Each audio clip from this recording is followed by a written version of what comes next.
respect everyone, cancel aggression, reinforce empathy, we shall overcome. These are some of the sign slogans from the Women's March that happened on January 21st, 2017, all over the world. Women, mainly women, minorities, men, everyone got together to unite and to participate in the well-known Women's March due to the election of Donald Trump. And this has relevance to all of us now because 7 out of 9 of you in this class said that you wanted to learn more about the Women's March, and this class is mainly females, so this all has something to do with us. And according to the Women's March official webpage, the mission of the Women's March is to send an old message to our new government on their first day in office that women's rights are human rights. And to start, I'm going to tell you about 3 different locations of the Women's March, one being Chicago, one being Los Angeles, and the last one being Washington, D.C.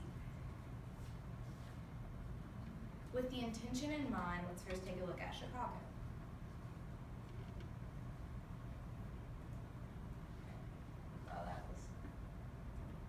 Alright, so here you can tell these are some aerial views of the march. You can tell how full the streets are.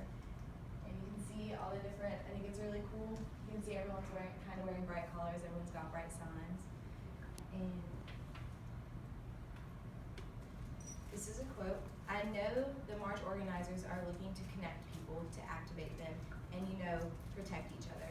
I mean, that's the whole point, said actor, writer, and producer Fazwa Mirza. And this basically is, she's just saying, that we need to unite everyone, to get together, to come together, to show our government that we cannot be trampled on, us as women. And WGN said that way beyond expected were there. So there was more than 75,000 people there, which you can obviously tell by the graphic that I showed you. That's not up there anymore. And war veteran Tammy Duckworth, this is a quote again, I didn't shed blood to defend this nation. I didn't give up literally parts of my body to have the Constitution trampled on, which was from the Chicago 5, which is where I found this quote. And so this just shows, women are personally affected by Trump's presidency. And, all the things he said, all of his comments that a lot of us probably don't agree with. And just like that, LA was very, very similar. We stand together in solidarity for the protection of our rights, our safety, our health, and our families, recognizing that our vibrant and diverse communities are a strength of our country, said, it's like an LA, down in LA, source. It was like the New York Times before LA. And basically, just another thing of unity. Performer Madonna said, we relied on a false sense of comfort and believed that justice would prevail, that good will end in the end. And she's basically saying, we all expected, oh, this isn't going to happen, he's not going to get president, everything's going to be fine, we're going to be fine. And then as soon as he got president, a lot of women realized this is serious, we need to get together, we need to do something about this.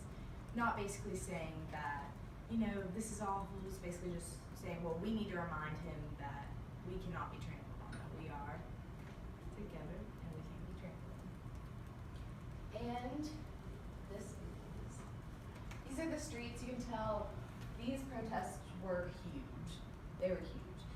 And, I just wanted to get a lot of aerial views so you can see all the different, and I also think it's really cool, the different locations, how all the streets are filled, but they all look so different, but there's still that sense of unity where everyone's coming together, which I think is just very, very cool.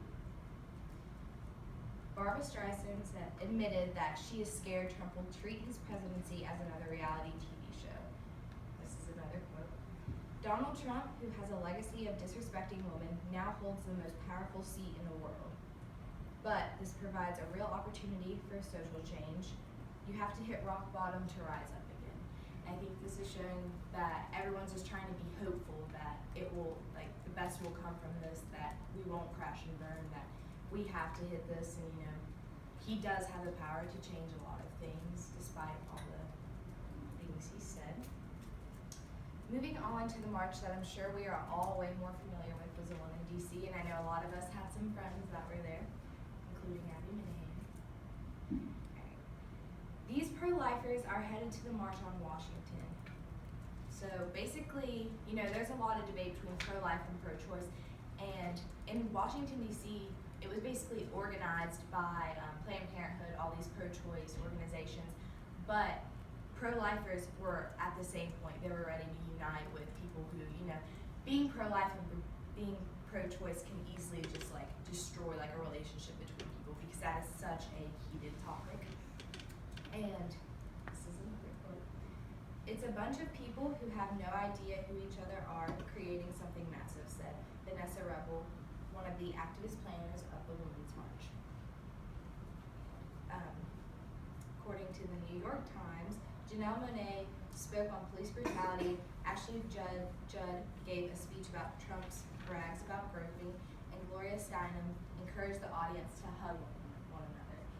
And that's basically just showing how this unity is mind-blowing to me, and I think it's just great that everyone could come together despite their differences, despite their views, they could get together just to, display a point. And so, before I actually get to my conclusion, I was watching the news yesterday with my mom, and Trump actually passed 2 bills funding programs to get women more involved in science programs and to open up businesses with science, and just thought that was pretty cool. We are making a change. He's making a change. I think it's great. But the Women's March took place on January 21st, 2017, due to the election of President Donald Trump. And many of these marches happened everywhere, but my main points were in Chicago, in LA, and Washington. The Women's March is something very current in today's society, and I encourage